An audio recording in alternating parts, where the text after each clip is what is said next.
year 1, the 25th of Shvat, Chafei Shvat, marks the Hilula of a great Yiddish rabbi. His name was Rabbi Yihya Omisi Z'tl, born on Bet Iyar, the 2nd of Iyar, in English 1895, passed away naturally on the 25th of Shvat in the year 1986, 39 years ago from time of recording. He lived approximately 91 years of age. He was a very great rabbi, and he was known also as a Yabia. Interesting enough, that was his nickname, let's just say, in itself, and came from great rabbinic auspices. From his father's name was Rabbi Yihya, and his mother's name was Rabbanit Naomi. Very interesting enough. He was born in an area in Teman, in Yemen, called Rada, which we've spoken about on various occasions before. This was back in the year 1895. He would learn inside the Beit Midrash over there, Torah study hall over there, and he would also assist his family within regards to making a parnasa, within regards to work.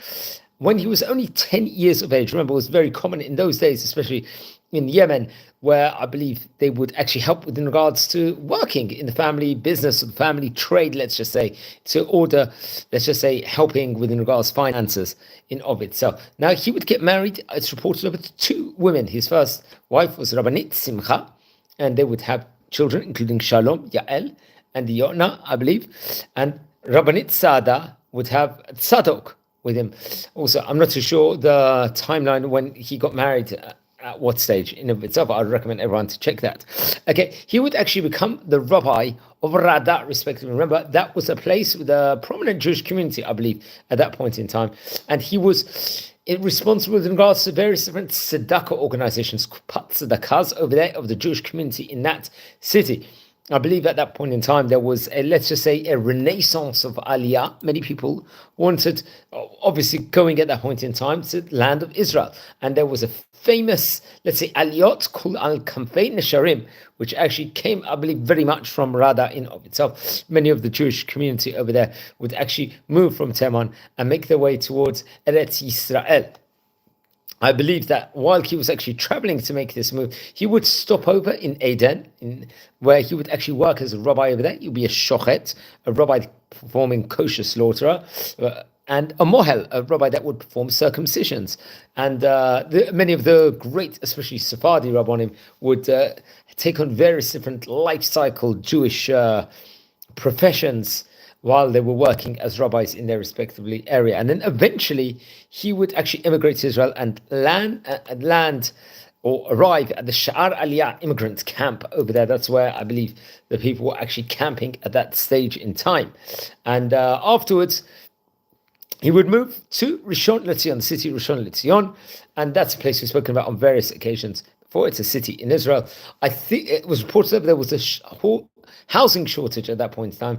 They, if I'm not mistaken, even it was just minimum, let's just say, housing requirements they had at that stage in time. So it wasn't easy in himself. He was welcomed by many of the throngs of the public over there and would start working as a rabbi in Rishon LeZion, if I'm not mistaken. I don't know if it was necessarily an official position or not, but very much made a huge influence among everyone inside the community over there. He passed away in 1986 on the 25th of Shvat, and he was buried in Rishon LeZion, in the city of Rishon LeZion. He was a really, really great rabbi of his time. And I believe there was various different writings of his, Ikrot, ומסמכים אחרים שכתב נערכו יחד עם סיפור חייו על ידי שלמה עמיהוד. I think Shlomo Amihud would actually put down some of his writings inside the book, and I think it came out in the Pu'ulot Tzaddik book, if I'm not mistaken, many of his works in of itself.